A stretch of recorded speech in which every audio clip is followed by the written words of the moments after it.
bu yurtqa qadiming yetganligini bilib qolsam, xabarangni o'zim qo'piraman. Unutib qolmasalar Qambarni Saxinim, o'zlarining mo'chaq bir qizi bor. Kolining beshiga kelgan kunni Mo'zayning beshiga kelmaydi deb hech kim aytolmaydi. Haddingdan oshma. Kimga gap qilayotganingni bilamsan? Anlayıp tursan-ku, kelib meni bo'shlatmabsan. Haddingdan oshma. Ma'qul. Qambar hocam, bo'g'aydi. Eringizning bu uy kelib ketib yurgandan xabaringiz bormidi? Kelaka mayli chaplashidi ekansiz va.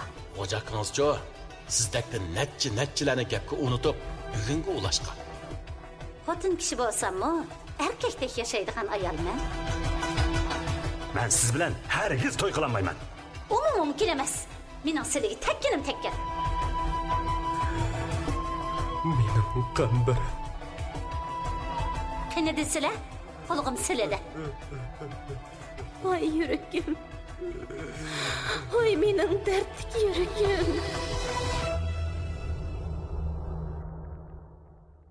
Qemarg'a tikilgan xotin. Oysham Ismoil tabassum. 21-qism.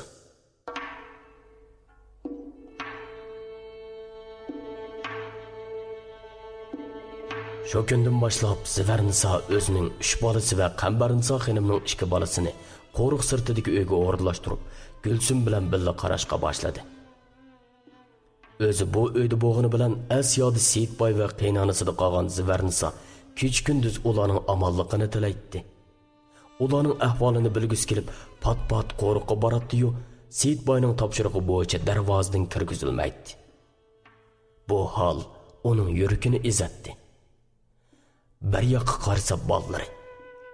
Ularni demasa, shu topning o'zidala qo'riqqa qaytib, erining holidan o'zi xabar olgan bo'ladi. Yana bir yoqqa qarasa, erining bolalardan ansirab qilgan o'rinlashtirishlari. Balalarni uningga topshirdi deganlik, Seyitboy jamoatining kelgusini uningga topshirdi deganlik bo'ladi. Elim yaxshi Qambarnisa xonim qo'riqda Seyitboy bilan Shahzodam xonimning holidan xabar elib, butkul qo'riqning ishlarini tartibga silib kelyapti. Kunlar ana shundoq titliq ichida davomlashyapti. Tevablar ishini davomlashtirib, Qambarnisa xonim yugurib yurib hammaga yetishishga tirishib, kesal tekkaniga dal bir oy bo'lgan kuni barliq tirishchiliklarni bir pul qilib, Shahzodam xonim ko'z yumdi. Onun ölümü hammalarning yurak bag'rini laxta-laxta qilyapti. Tana ojizlab ketgan, shifo tepishidan so'z etish mumkin bo'lmayotgan Seyitboymi onasining vafotidan qayg'urib shunchalik yig'ladiki, nachjoshidan ketib, dammadam urib, yelidan heliq yuragini mo'jib, kiyikdek bo'zlab, damdardek bo'qildab, o'ksib, to'kilib, her qandoq bir kishining yurak bag'rini azgudek qattiq yig'lab ketdi.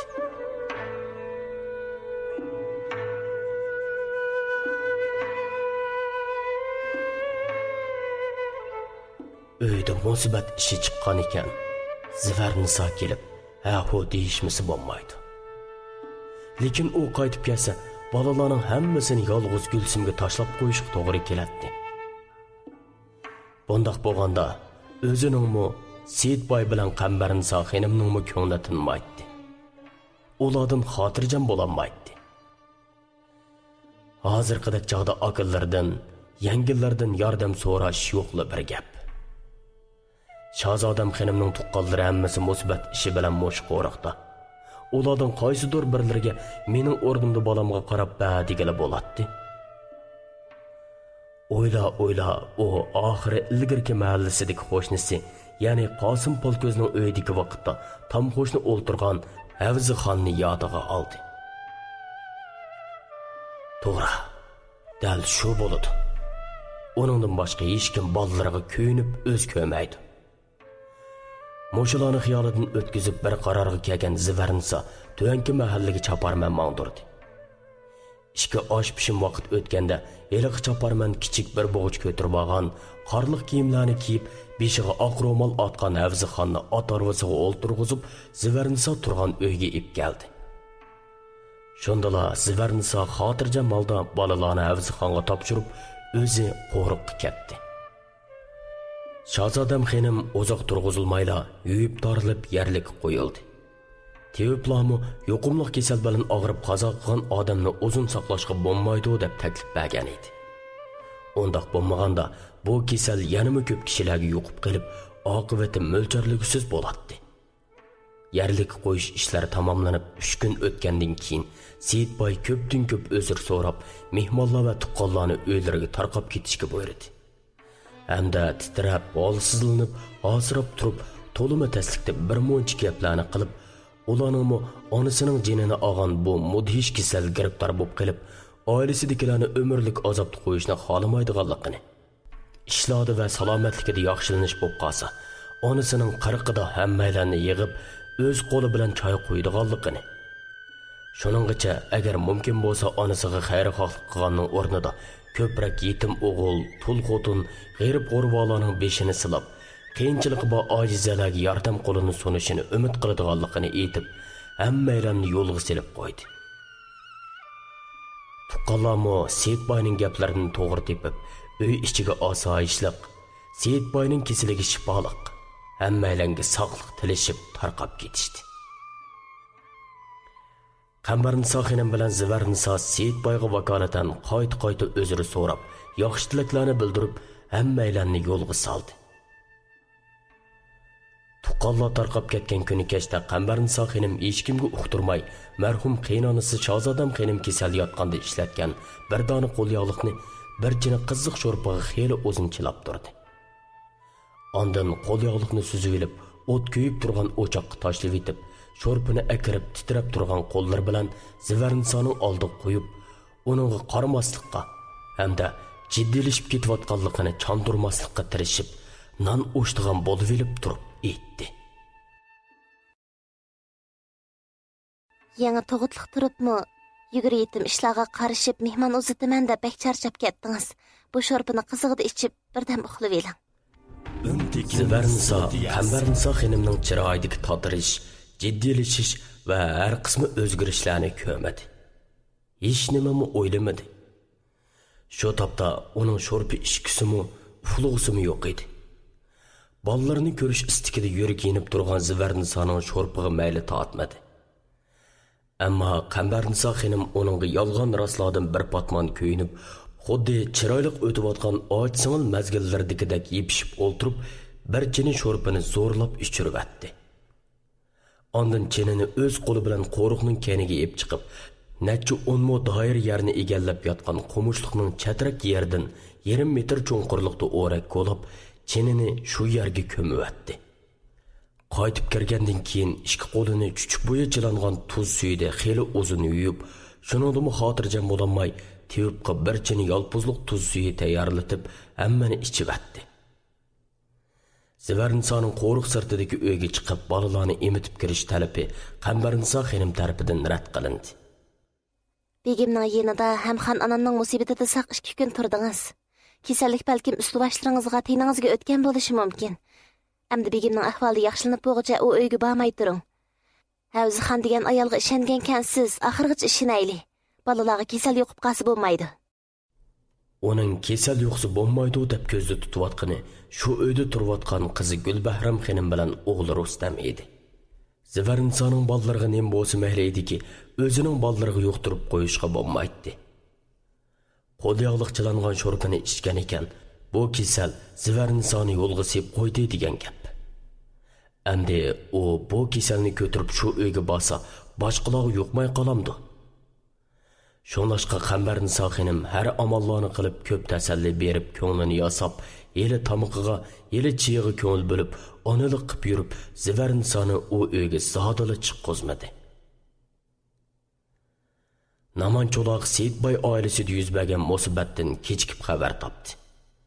Gerçi Shahzodam xonim kasal tortib yotganda va Seyitboy bu kasalni yuqtirib olib, arajlanib ketayotganda bir necha qitim yo'qlab kelgan bo'lsa-mu, Seyitbayning judolik azobida urib qilishi, Qambarnisa xonimning hammaga yetishib bo'lolmay, necha tarafga tang palaqishib yurishlari, Zivarnisaning o taraflarga kalli yugurtmaganligi va har vaqt Seyitbay oilasining uchorini yetkazib turish uchun qo'ygan tingtingchisining bang chekib tangchilib qilib, bir uxlagancha 2 kungacha uyg'onmaganligi bu ishdan xabar tepishni kechiktirib qo'ygan edi. O Qambarnisa xonim Zivarnisani qo'riq sirtidagi uyga chiqqizmay tasalli etayotgan bir mahalda yetib keldi. Hamda og'inisi Seyitbayga tasalli berib, musibatda turolmagani uchun ko'ngil qo'yib, uzoqdan uzoq o'ltirib ketdi. Qambarnisa xonim xeyli burunla Namancho'liqning Zivarnisa sabablik bu uyga kelib ketishiga amroq bo'lib qolganligini bayqagan edi. Shunga u bugun Zivarnisani mehmonning oldida zo'rlab o'ltirg'izib qo'yib, o'zi oshxonaga chiqib ketdi. Namancho'liq yelidan yeliga Zivarnisaning to'lib ichilgan guldak chiroyiga, livi ustidagi qop-qora xoliga, necha kundan beri ballarini imitamaganlikdan chinqilib dang'ida bo'lib qolgan to'lg'an ko'ksiga, qorliq kiyimlar ishida jalbkorligini yo'qotmagan avrishim badaniga qarab, ko'nglidan har qismi xiyollarni o'tkazib, yana bir yoqdan Seyitbayga uning buning parangini qilib berib o'ltiratdi. Xiyoli balaladili qolgan Zivarnisa Namancho'liqning xiyollaridan, qarashlaridan bexabar edi. O Namancho'liqning chiroyiga qaramaydi. Bira-bira Seyitbayga qarab, Namancho'liqning orlab quruqtilib turgan piyolasiga choyliqlab o'ltiratdi. Namancho'liqning ko'zlaridagi shahvat tamo ushqunlarni u hargiz his qilolmaydi. Biroq Seyitbay Namancho'liqning Zivarnisaga qaragandagi g'alatiligini his qilib ulgurdi. Qayt yarışib, el og'indorchiligimiz asliga kelgandikin, menga endi o'shmanlik qilmaydi. Ilgari qandoq birodarlardan bo'lsak, hali ham shundoq o'talaymiz degan o'yning alliyida bir yildan ortiq tavrinib mugdab qolgan Seyitbay birdilla uyqusini ochdi. O Zivarnisaning o'ziga osiylik qilmaydiganligiga shaksiz ishonadi. Biroq u osiylik qilmagan bilan ko'z oldidagi tulkidan o'ta qum mono og'inisining qo'lidan har balo keladi. Mush kamgacha Seyitbayga hech nima qilib boqmagani bilan Namancho'liqning kichikkina manfaatini deb ostirtdan neni kishilarning jiniga zamon bo'lganligini, kishilarning tex to'y qilish ishiga yetmagan kichik qizlarni yuqori o'simli qarzga hisoblab majburiy tutib ketib 2-3 oy xotin qilib ondan uyiga yo'lga sep qo'yganlarni Seyitbay ko'p ko'rgan va ko'p anglagan edi. O chog'larda nasihat qilsa, Namancho'liq peshini qiqib og'indorchilikdan voz kechgan. Seyitbayning nasihat qilishi bilan hech ishning o'zgarib qolmaydiganligini, aksicha do'stining dushmanga aylanadiganligini o'ylab yetgan Seyitbay dardini ichiga yutib, amal qilolsa uning bilan yaqin o'tib, u tergan balolarni yaxshi yo'l bilan hal qilishga tirishib, bozak bo'lib qolganlarning ziynini tuvallatishga urinib kelgan edi.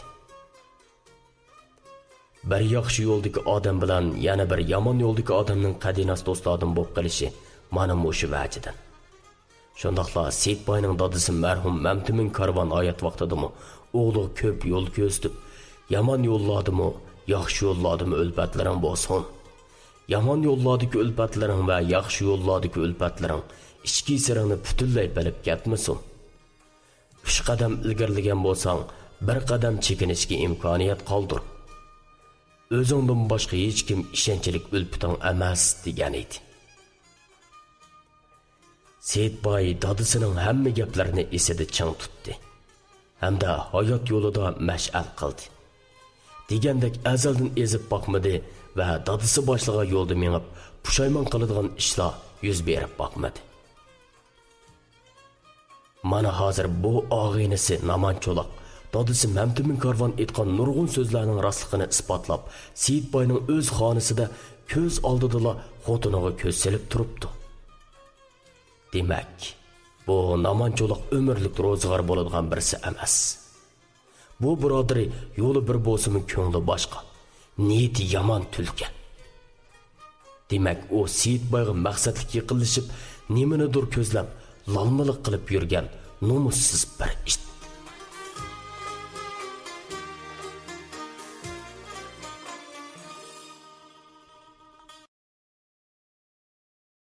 Seyitboy Zivarnisoni oshxonaga chiqarib atdi. Qambarnisa xonim uni oshxonadan uyga qo'g'ladi. Ularning uyoq bu yoqqa aylishi bilan 2-3 qitim qatirab yiqib ichib pushgan Zivarnisa balalarning uyga kirib ketganicha toki Namancho'loq bu uydan ketganga qadar chiqmay o'ltirdi. Oradan 2 kun o'tdi. 3 kunmi o'tdi. Yangi tug'ilgan qo'shkezaklarning ona suti emib boqmaganiga bir hafta bo'ldi. Zivarnisoning ko'kslari chinqilib, og'rib qaytishib turdi. Bu arada qo'riq sirtidagi uydan Gulsum pat-pat kelib, Zivarniso darvoza ichida, Gulsum darvoza teshida turib ko'rishdi. Balalarning ahvolini Gulsumdan bilib turdi, hamda Gulsum uning Avzixonning har xil usullarda bo'lmoq tayyorlab yigizib, balalarni ona sutidan chiqarib bo'lganligini. Hozir ularning sut emish jadalida yig'ilmas bo'lganligini aytib berdi. Bu gaplarni anglab Zivarnisa bir tarafdan xotirjam bo'lgan bo'lsa-mu, yana bir tarafdan ko'ngli yerim bo'ldi. Tug'ilib 2 oy bo'la-bo'lmayla ona sutidan mahrum qolsa, bu qarzni Zivarnisa keyingi umrida to'lab bo'la oladimi? Lekin uningga na amal. Mang bir tirishchanlik bilan ko'nglini endi qaytirib kelgan sirdosh ochisi Qambarnisa xonimning buyrug'iga bo'yin tovliq qilib, ularning yeniga chiqib ketsa, u cho'qim xafa bo'ladi. Olimodis balalar yo'qolinib qolsa, buning dardi texmi ig'ir bo'ladi. Shunga bir mazgil chidash kerak. Bu kunlarni o'tib ketdi. Cho'qim yaxshi bo'lib ketdi. O o'ziga shundoq deb tasalli berib, Gulsumni yana shundoq deb yo'lga silib, necha kunni balalarsiz mush qo'riqda o'tkazdi. Qambarnisa xonim Zivarnisoning taqi turqiga, salomatligiga diqqat qilib qoldi. Qachon qizdmisi o'rlakin, qachon mag'dur qochakin, qachon qayqilib yiqilib qolakin degan xiyollarda u bir bossa bir bisib, 2 bossa tang agishib Zivarnisoningla ko'yda yuradigan bo'lib qoldi. Biroq Zivarnisoda hech bir o'zgarish bo'ladigan emas. Bolalarni sig'inib o'qsinib qolganini, ba'zida mo'lnib xiyol surib qolganligini va ko'ngli yerim bo'lib yig'laganligini hisobga olmaganda salomatligida masala ko'rilmagan edi. Qambarnisa xonimning buningga ishongisi kelmadi. U to'nigandan beri Zivarnisa shunchalik ko'tirishlik, bir yeri og'risa oldirab og'irdi demaydi. Bira ish bo'lsa, imkon qadar ichiga yotudi.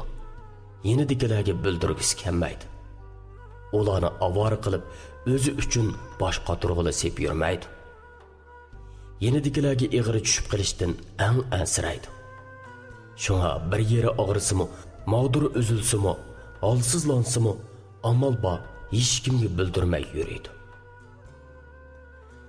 Shu xiyollarni qilib, o'z fikrini o'zi to'g'ri tepib, 4 kunni oron o'tkazgan Qambarnisa xonim Zivarnisoni majburlab mush uyda turib, Seyitboyni davolayotgan Tevibga ko'rsatdi.